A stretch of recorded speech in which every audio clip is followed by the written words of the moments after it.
या आधी तुमचं पक्ष नेत्यांसोबत प्रदेशाध्यक्षांसोबत किंवा देवेंद्र फडणवीस यांच्यासोबत काही बोलणं झालं होतं का की तुम्हाला संधी मिळणार की नाही? नाही, त्यांनी यादीत नाव पाठवलं असं दोघांनीही सांगितलं. पण काही बदल होऊ शकतं असं वाटत होतं तुम्हाला किंवा प्रदेशाला की जी नावं पाठवली त्या यादीमध्ये कुठेतरी केंद्रावरून बदल होईल?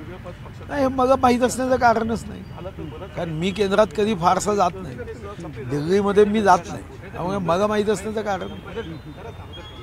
पण जेव्हा आता तुम्हाला मंत्रिपदाची संधी दिली नाही तेव्हा अनेक चर्चा होतात, त्यात मग ते जोरगेवारांना उमेदवारी मिळू नये याकरता किंवा तुम्ही थेट अमित शहांना दिल्लीला जाऊन भेटून आले असे वेगवेगळे तर्क लढवले जातात. या बाबतीत काय वाटतं तुम्हाला? बातम्यांसाठी ते तर्क घडवणं महत्त्वाचं आहे.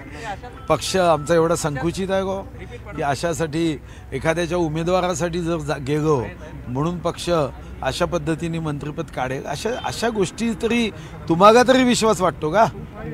असं थोडी असतं. अनेक लोक अनेक ठिकाणी भेटायला जातात आणि मी काय भेटायला गेलो ते काही बाहेरच्या पक्षाच्या संदर्भात प्रवेशाच्या ऐवजी कार्यकर्त्याला तिकीट द्या एवढाच विषय होता ना. मी का दाऊद इब्राहिमच्या भावाला थोडी घेऊन गेलो होतो तिकीट द्या म्हणून. बरं, आता तुमची 2 तास गडकरींसोबत चर्चा झालेली आहे. कुठल्या मुद्द्यांवर साधारण बोलणं झालेलं आहे? या विषयावर काही बोलणं झालेलं आहे का? तुम्हाला मंत्रिपदाची संधी मिळाली नाही विषयावर? चर्चा सांगायची नसते आणि जी चर्चा झाली ते माझे मार्गदर्शक आहे आणि मी अनेकदा येतो, काही पहिल्यांदा आलो का? सहज चर्चा झाली. याला काय ती चर्चा अशी जाहीरपणे सांगायची असते का स्पीकर माईक गाऊन की अशी चर्चा झाली? असं आश्चर्यजनक आहे. सुधीर भाऊ, तुम्ही नाराज आहात का? कारण आता तुम्हाला मंत्रिपद मिळालं नाही म्हणून राज्यात आता तुमचे जे समर्थक आहेत ते मोठ्या प्रमाणात आपला रोष सोशल मीडियावर व्यक्त करतात. मग असं आहे, ते तर माझ्या हातात नाही आहे. उद्या तुम्ही काही रोष व्यक्त केला ते तर माझ्या हातात नाही आहे. मी एवढंच समजेन की अजूनही मला काम करण्यासाठी कार्यकर्त्यांचं हे प्रेम आहे. शेवटी मी या बाबतीमध्ये कोण काय मी महाराष्ट्राचा अध्यक्ष होतो, देवेंद्रजी माझे महामंत्री होते, मी अध्यक्ष होतो ना प्रदेशाचा. माझे जे महामंत्री होते त्याच्यापैकी देवेंद्रजी एक होते. तर त्यांनाही माहिती आहे की कार्यकर्त्यांसोबत त्यांचे जसे संबंध आहे तसे माझेही संबंध आहे. मी महाराष्ट्र फिरलो आहे, पालथा घातला आहे, तर मलाही महाराष्ट्रात जो काही परिचय आहे ते एखाद्याला सहज वाटतं की बा असं काय झालं, यांना का काढलं.